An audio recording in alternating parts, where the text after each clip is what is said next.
नमस्कार विद्यार्थी बालमित्रांनो, आज आपण इयत्ता 6वीच्या नागरिकशास्त्र विभागातील दुसऱ्या प्रकरणाचा उर्वरित पाठ्यांश पाहूया, ज्याचे नाव आहे समाजातील विविधता.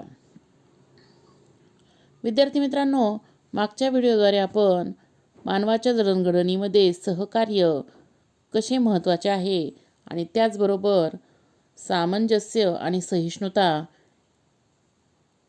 यांची समाजातून मिळणारी आपल्याला एक संधी, ज्याच्यातून आपली जडणघडण होते, याविषयी माहिती घेतली. आज आपण या समाजामुळे आपण कोणकोणत्या वेगवेगळ्या भूमिका पार पाडत असतो आणि त्या पार पाडण्याची संधी समाज आपल्याला कसा देतो, याविषयी माहिती पाहणार आहोत. चला तर मग व्हिडिओला सुरुवात करूया. विविध भूमिका पार पाडण्याची संधी. विद्यार्थी मित्रांनो, विविध भूमिका पार पाडण्याची संधी आपल्याला समाजातच मिळत असते. समाजात आपल्या वाट्याला अनेक भूमिका येतात. एकच व्यक्ती अनेक भूमिका पार पाडत असते.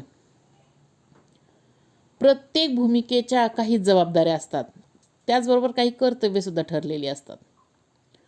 जसं की कुटुंबात आपली भूमिका वेगळी असते आणि त्याद्वारे आपली कर्तव्य आणि जबाबदारी ठरत असतात. त्याचप्रमाणे कुटुंबात आणि बाहेरसुद्धा आपण आपल्या भूमिकांमुळे अनेकांशी जोडले जात असतो.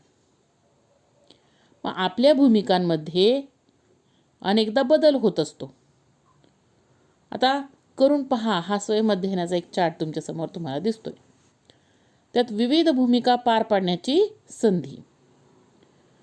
मग आता आजची तुमची भूमिका स्पष्ट करणारे चित्र तुमच्या समोर आलेले आहे. 20 वर्षानंतर तुम्हाला कोणत्या नव्या भूमिका पार पाडाव्या लागतील, याच्यावर तुम्ही आता हे चित्र पाहिल्यानंतर चर्चा करायची आहे. मग आता या चित्रामध्ये केंद्रस्थानी तुम्ही आहात. मग मुलगा असेल तर मुलगा, मुलगी असेल तर मुलगी.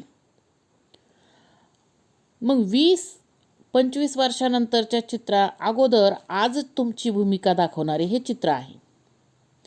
आज केंद्रस्थानी तुम्ही आहात. मग तुम्ही समाजात कोणती भूमिका पार पाडतात? ते एक विद्यार्थी किंवा विद्यार्थिनी. कुटुंबाचा विचार केला तर आई वडिलांचा तुम्ही मुलगा आहात किंवा मुलगी आहात.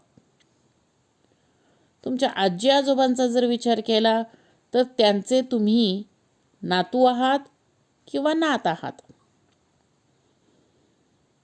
शाळेच्या दृष्टिकोनातून जर विचार केला तर शाळेय मंत्रिमंडळात एक सदस्य म्हणून तुम्ही तुमची भूमिका पार पाडतात. वर्गाचा जर विचार केला तर वर्गाचा एक प्रतिनिधी म्हणून तुम्ही तुमचे कर्तव्य पूर्ण करत असतात. मैदानावर विचार घेतला तर तुम्ही खेळाडू म्हणून तुमचे काम पूर्ण करत असतात किंवा भूमिका निभावत असतात. सामाजिक उपक्रमात तुम्ही स्वच्छता दूत असतात. तर बालमित्र संघामध्ये एक सदस्य म्हणून तुम्ही तुमची भूमिका पार पडत असतात. मग हे आजचे तुमचे चित्र. मग 20 वर्षानंतर तुमची भूमिका केंद्रस्थानी ठेवून त्यावर आता तुम्ही चर्चा करायची आहे. हा स्वयंअध्ययनाचा भाग तुम्ही पूर्ण करायचा आहे.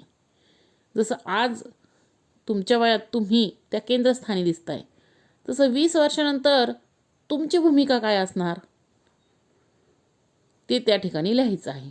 उदाहरणार्थ मुलगी असेल तर मध्यभागी 20 वर्षानंतरचे तुमचे चित्र असणार आणि बाजूला पती असेल तर पत्नी ही तुमची भूमिका.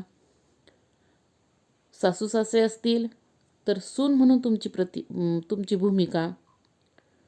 दीर असेल तर त्यांच्यासमोर एक भाऊजाई म्हणून तुमची भूमिका. अशा पद्धतीने हा चार्ट तुम्हाला विचारात घ्यायचा आहे. आता पुढचा महत्त्वाचा मुद्दा आपण पाहूया, समाजाचे नियमन. नियमन म्हणजे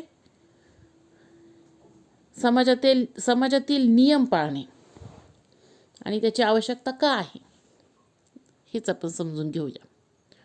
मग समाजाचे व्यवहार सुरळीत चालावेत म्हणून काही नियमांची आवश्यकता असते. पूर्वी समाजाचे नियमन बहुतांश रूढी परंपरा यांच्याद्वारे होत असायचं, परंतु आधुनिक समाजाचं नियमन रूढी परंपरांबरोबर कायद्यानेही करावं लागतं.